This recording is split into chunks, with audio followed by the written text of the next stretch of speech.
Hi YouTube, it's Emerging Butterfly. I wanted to give you guys a quick update. I started my liquid diet Sunday. Today is Tuesday, so I am on day 3 of liquids.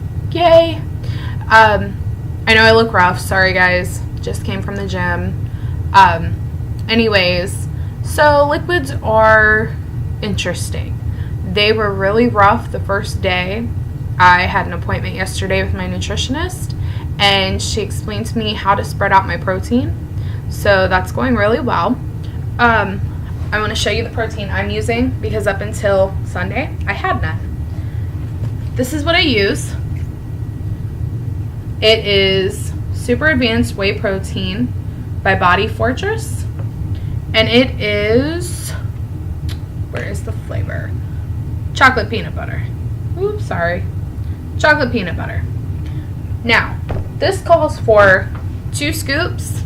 My trick is I only do 1 scoop. And I do it with a glass of milk. And I put it in the blender. Everybody keeps talking about the texture and everything else. I have no issues in the blender. Now, if I use like a spoon and just stir it up, I can't do it. But if I put it in the blender, it's awesome. And like I said, 1 scoop, not 2. My nutritionist explained to me that the body can only absorb 20 to 30 grams of protein at a time. And if you go doing more than that, you're going to overload your kidneys, and it's pointless because your body's not able to take it all in. So, yeah, like I said, and that gives 26 grams of protein per scoop, plus you get 8 grams of protein with your milk. So you're getting about 34, which it's okay. Just like I said, it's a little more than you need at a time, but flavor-wise, it's a lot better than water. So, that's good. I also am I'm allowed to have 1% cottage cheese, which gives 13 grams of protein per serving. And I'm also allowed to have the Greek Dannon Light and Fit yogurt, which I didn't think I was going to like. I don't like sugar-free. I got this way from not having sugar-free things. So, I didn't think I was going to like it, and I was really scared to try it. And believe it or not, I love that Dannon Light and Fit, the Greek. And it gives you 12 grams of protein per cup, which is awesome. It's great. So, as far as my hunger, I don't have any hunger. I didn't think I was going to say that, and I didn't think I would feel that way, especially not 3 days into liquids only. I've had absolutely no slip-ups. The first 2 days, I thought I was going to kill somebody. Honestly, my son had chicken nuggets for dinner last night. He's 2. There was 1 left on his table, and literally, it was thrown away because, he was done. And I honestly got to such a low point that I considered pulling that chicken nugget out of the trash. That is nasty. But that goes to show I didn't have my protein right. I was not spreading it out properly because I was starving. But now today, this being the 3rd day, I've done protein in a significant enough amount that I'm not starving. I'm able to make it to the next meal. I'm eating every 3 hours.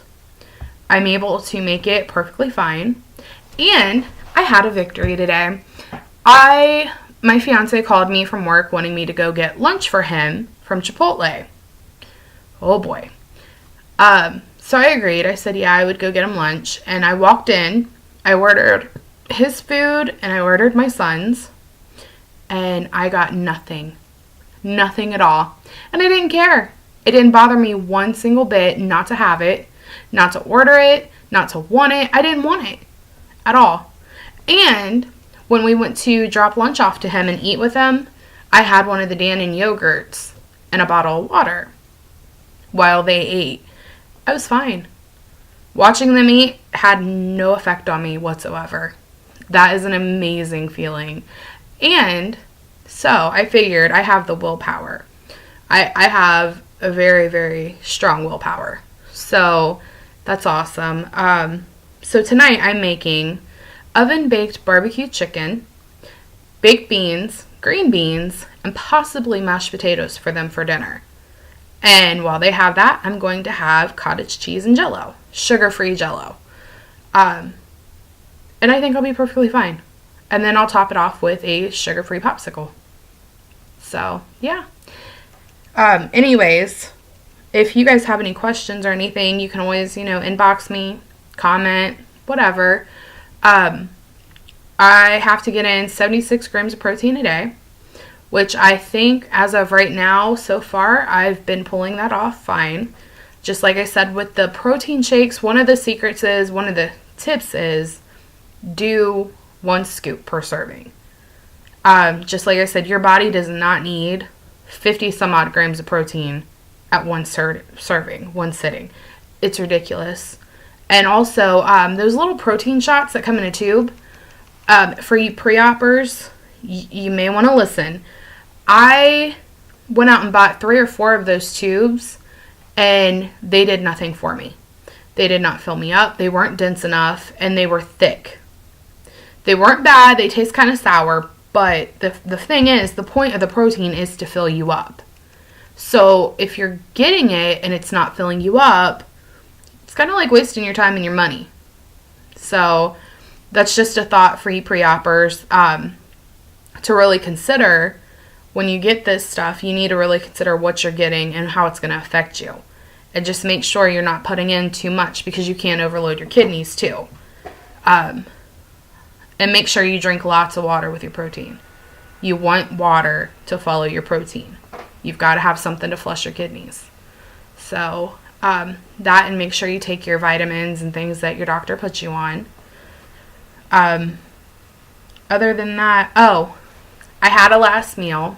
I originally said I wanted a Thanksgiving dinner for my last meal, and I couldn't find a turkey. Just my luck. But I did have Olive Garden Friday.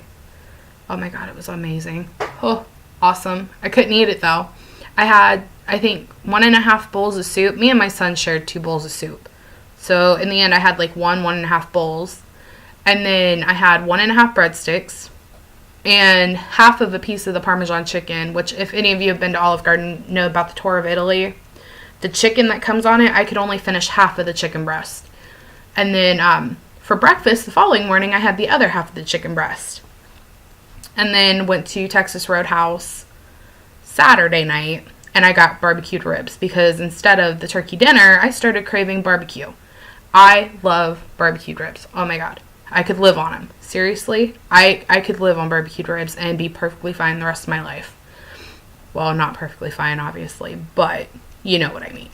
So, that was my last meal. It was awesome. I couldn't finish it. I felt miserable afterwards, which it also showed me eating the foods that are not healthy for you.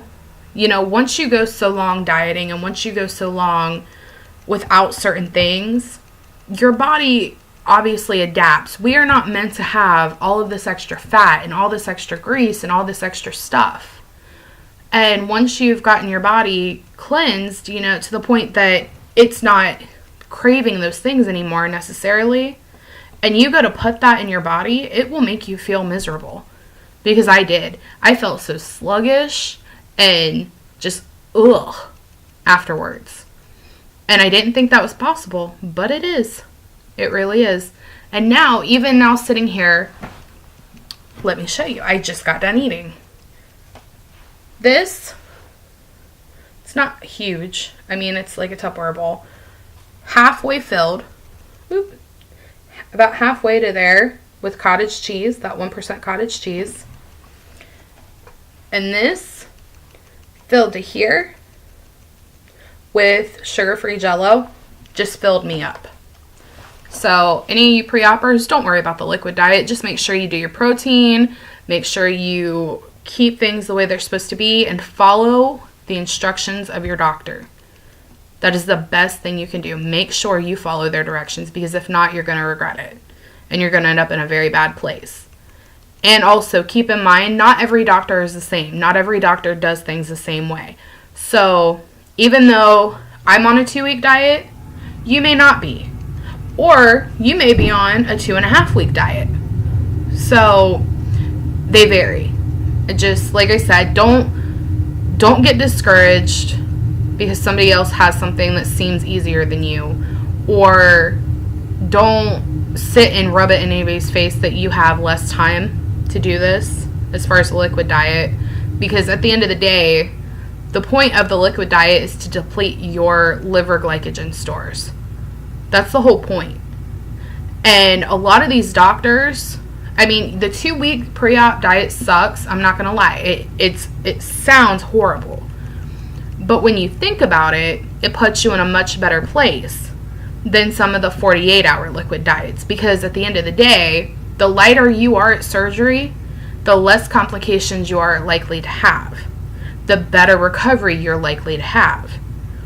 So, yes, the 2 weeks suck, but I'm okay with that because before surgery, they're telling me I should lose around 20 pounds.